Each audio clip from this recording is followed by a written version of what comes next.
Chers compatriotes, du nord au sud, de l'est à l'ouest et partout dans la diaspora, après la compilation des procès-verbaux issus des bureaux de vote et la vérification des représentations sur le terrain, il apparaît clairement que nous sommes sortis vainqueurs avec une marge écrasante, un score supérieur à 50% de suffrages exprimés.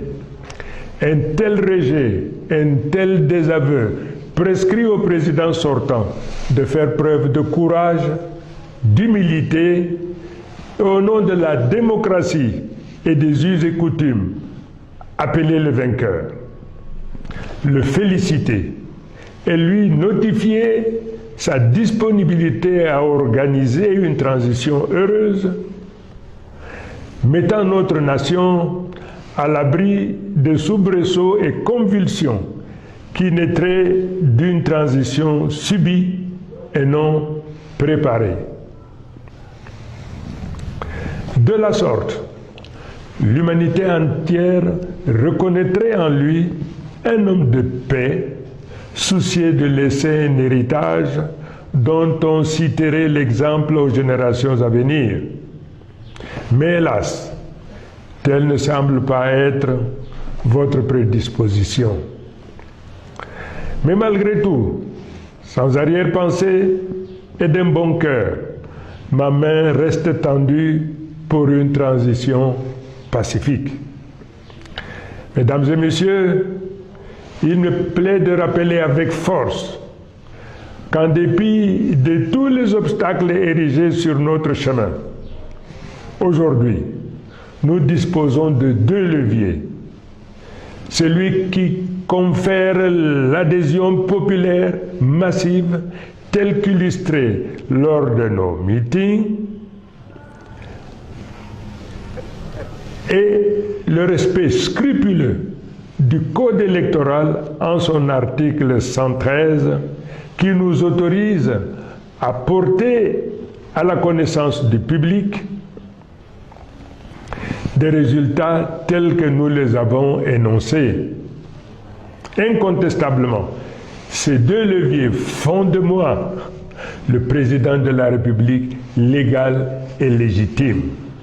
Dès lors, si le Conseil constitutionnel proclame des résultats falsifiés et tronqués, il se rendra complice d'une forfaiture, car le peuple camerounais, dans son immense majorité, n'acceptera jamais la validation par le Conseil constitutionnel de la falsification et du bourrage des urnes à une échelle historique telle que cela est porté à la connaissance du monde entier. Le peuple ne se laissera pas faire. Le peuple est déterminé à se battre face à un régime autiste, à la souffrance et aux difficultés du peuple, confronté à un désarroi d'un lendemain incertain. Ce peuple, qui se trouve le dos au mur, n'aura pas de choix que de prendre en main son destin et d'aller chercher cette victoire partout où elle se trouve. Nous avons pris à témoin la communauté internationale. Nous avons pris à témoin les pays voisins. Mais de manière subliminale, tous nous répondent que personne ne viendra faire notre travail à notre place. À chacun d'entre nous donc d'aller au tréfonds de son âme pour libérer les forces d'audace, de courage, de mission. Car comme dit l'adage, il n'y a point de dignité pour celui qui attend tout de l'autre. D'autres peuples qui se sont retrouvés dans une situation comparable ou analogue à la nôtre ont résolument pris leur destin en main et ont fait ce qui devait être fait. Le Cameroun est une grande nation. Le peuple camerounais est très grand, un très grand peuple. et de par le monde. Le peuple doit se préparer à montrer au monde que ce qui nous est arrivé ou nous arrive n'est pas une fatalité et qu'ensemble, nous nous préparons à relever ces défis. À nos compatriotes du Nord, du Sud, de l'Est et de l'Ouest, partout où vous vous trouvez dans le monde, ayant présent à l'esprit la nécessité de protéger et de promouvoir notre nation, comme un seul homme, nous allons nous lever pour marcher, pour protester la main, dans l'amitié, la fraternité et nécessairement dans la durée. Nous viendrons à bout de cette oligarchie prédatrice qui confisque nos libertés, nous réduit à la pauvreté, à la mendicité. Mesdames et messieurs, chers compatriotes, ce régime a fait de la peur et de la menace les instruments de domination et de confiscation de nos libertés. Et grâce à Dieu, grâce au caractère sacré de notre lutte, nous nous libérerons de ces émotions et débarrasserons notre pays de ce malheur. Nous découvrons également, sans surprise, la tentative de ce pouvoir à diviser, à fragmenter l'Union pour le changement, instrument politique puissant à la tête de la lutte que nous menons pour construire le changement. Non seulement cette tentative sera vaine, mais elle nous donne l'opportunité davantage de resserrer nos rangs pour poursuivre avec résolution nos objectifs. Je voudrais une fois de plus réitérer mon engagement à me tenir au sein du peuple pour la construction, pour la poursuite victorieuse de cette bataille qui ne prendra fin qu'avec la récupération de notre victoire.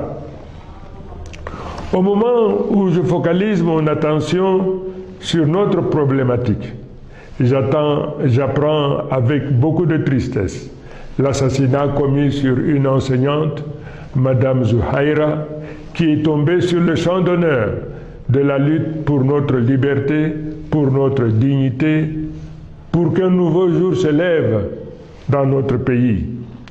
Cet assassinat sera pour nous une cause supplémentaire pour redoubler nos efforts jusqu'à la réalisation de notre objectif. Quant à nos forces de défense et de sécurité, je voudrais rappeler la correspondance que je vous ai écrite. Cette lutte que nous menons, c'est également votre lutte. N'acceptez jamais de retourner vos armes contre votre propre peuple. La souffrance qu'endure le peuple est aussi votre souffrance. N'obéissez jamais à un ordre dont l'objet est la violence ou la suppression de la vie d'un des vôtres. Mes chers compatriotes, l'heure est grave. Nous n'accepterons pas de nous faire voler notre victoire. S'ils préfèrent menacer la sérénité et la paix du pays plutôt que d'admettre la défaite, nous répondrons par la détermination pacifique du peuple. J'invite tous les Camerounais, du nord au sud, de l'est à l'ouest, et partout où vous résidez dans le monde, à sortir comme un seul homme dans la paix et dans l'amour de la patrie. Marchons pour la libération et pour la revendication de notre victoire. Créez une grande vague pacifique qui montrera au monde que le peuple en a assez et qu'il veut sa liberté. Le droit de manifester est un droit universel. Exerçons-le avec discipline et dignité. Je vous remercie. Vive le peuple souverain. Vive le Cameroun libre, uni et réconcilié.